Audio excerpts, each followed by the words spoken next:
Hello again. So now we're going to talk about the cultural and the environmental concerns. And firstly, we're just going to talk about how technology is changing our lives. Once upon a time, if I wanted to talk to somebody, I had to go to the telephone box, which was a 5-minute walk away from where I lived. That was back in the 90s, and we had landline phones then, but we couldn't afford one at the time, so we didn't have one. And that's something that I remember doing at least once a week to talk to my grandparents. Then we got a house phone, and you didn't have to go to the phone box anymore, and you could talk more easily and more often. Then, by the year 2000, as I was leaving high school, I got a mobile phone, and suddenly you could text all the time. It was even easier to keep in touch. So the way that we've communicated has changed. Now, it's less about making phone calls, and in fact, the number of phone calls that are being made on landlines has dropped dramatically over the last few years, and now it's more about social networking. And in fact, you can organise, and I do, when I'm organising a family event, I'll often just set up an event on Facebook or a group in WhatsApp and organise it through there and not even make a phone call. So communicating has changed massively, as is the way that news is reported because of that. But we'll get onto that at another point. Obviously, we've got social networks and blogs where people can publish their thoughts and can publish their opinions now, where once that wasn't an option. You can make a YouTube video now, and if you're dramatic enough or opinionated enough or entertaining enough, you could get lots of followers and lots of viewers who are then listening to you and are being influenced by you. And there's a whole new career opened up online of people who are influencers, who have followers, and who those followers will use the products that person endorses, or even maybe start to think the way that person thinks. So technology is having a big impact on the way that we communicate and find things out. Obviously, there are medical advances going on. We know from some sort of technology that you might already have, like the Apple Watch 4, where it can do an ECG scan on your heart, and it can tell you and warn you if there's something wrong with your heart rhythm. We've got full body scanners that can scan the human body, looking for issues and identify them more quickly.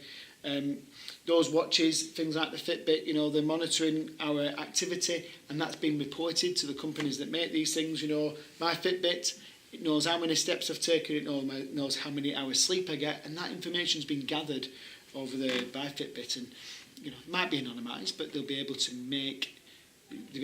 use that information in some way, whether it's for research or for financial gain.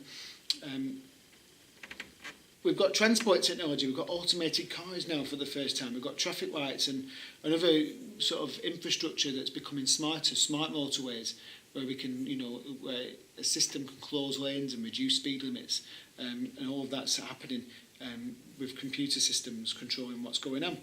We've got educational changes, whether that's how you use the internet to do your research now more than ever before, whether it's equipment in classrooms like interactive screens or tablets or computers, where once those things were rare, and you may have had one in a school or a few in a school. Now they're just all over the place, and people are using them constantly.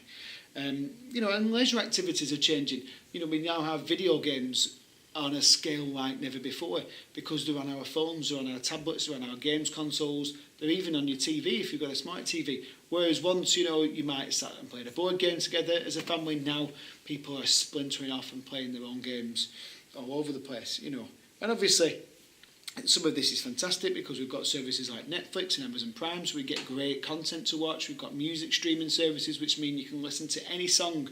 These aren't all bad things. A lot of them are really good and they enhance our lives, but they also, you've got to consider whether or not at some point they start to take something away as well. One issue of all of this is that there's become a divide between people who have technology, know how to use it, and have good quality technology, and those who don't. And it's something called the digital divide, and it gets split up into a number of different factors here, but it has an impact educationally.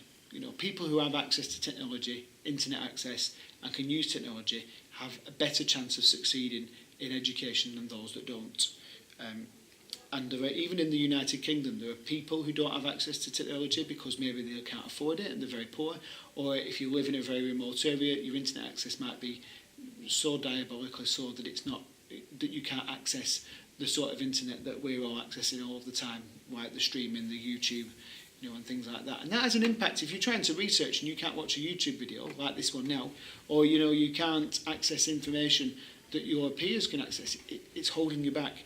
There's Obviously, there's an economic side to this as well, which is all about money. You know, if you've got a computer, you can access online deals, you can get better prices for things online that you can sometimes in stores. And if you don't have access to that sort of technology, or you can't do those things, then what happens is, you know, you end up, imagine this situation, you know, you don't have access to technology because you don't have a lot of money. Maybe you can't afford to have a computer at home, or you don't have internet access. So then because of that, you can't access great online deals, which means that you're spending more money than you should have to, and that other people who have more money have to spend. It's like a double whammy. You're losing out because you don't have access, and you can't get the better deals as well. It's unfair. You know, there's also sort of social sides to this as well. So, you know, if all of your friends have got a smartphone and WhatsApp and they're organising things and you don't, you're going to get missed out. And it goes a lot more deeper than that, but there are just some quick examples to help you understand the difference between people who do have access and people who don't. And then finally for this clip, you know, on the environmental side, we've got to consider the impact of all of this technology on the environment. Whilst there's lots of positives, like the reduction of the use of paper, and, you know, people being able to work more from home, so they're not necessarily travelling around as much and creating as much pollution from doing that. You know, every new phone, every new device needs to be powered up. It needs to be charged up or powered up, and therefore we're using more electricity. That naturally means that we're producing more greenhouse gases to fuel those additional power needs. You know, yes, we said that, you know, working from home might reduce transport costs and might reduce the impact on the environment and stuff like that. But, you know, at the same time, getting out of the house and working with people and seeing people has got, you know, has positive aspects to it as well, and people can become isolated if they work at home too much. Another good thing is that we've got smart devices that are you know, reducing our energy usage, light bulbs that turn themselves off, for example, when you leave a room or if you've not moved around for some time.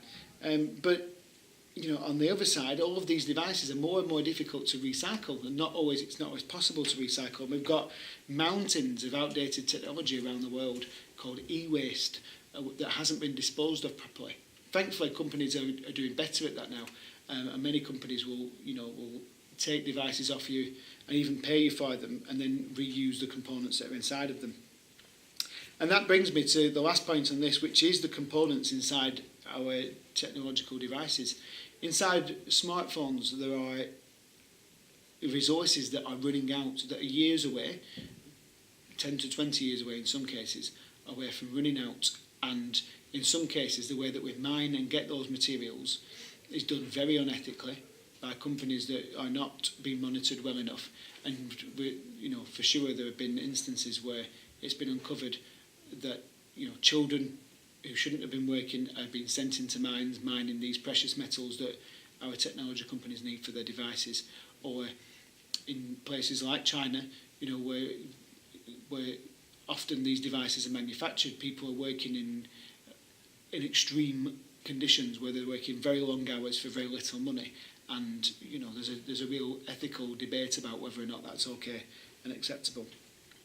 So some things to consider on this clip were how technology is changing our lives, from the medical, the transport, the educational and the leisure side, the digital divide, the difference between those who have it and don't have it, and the impact that can have and the unfairness that it can create. And then, you know, just to give some consideration to the impact on the environment. Lots of good comes from technology, but there are drawbacks, there are side effects, and they will create new problems for us in the future if we don't find a way to tackle them now.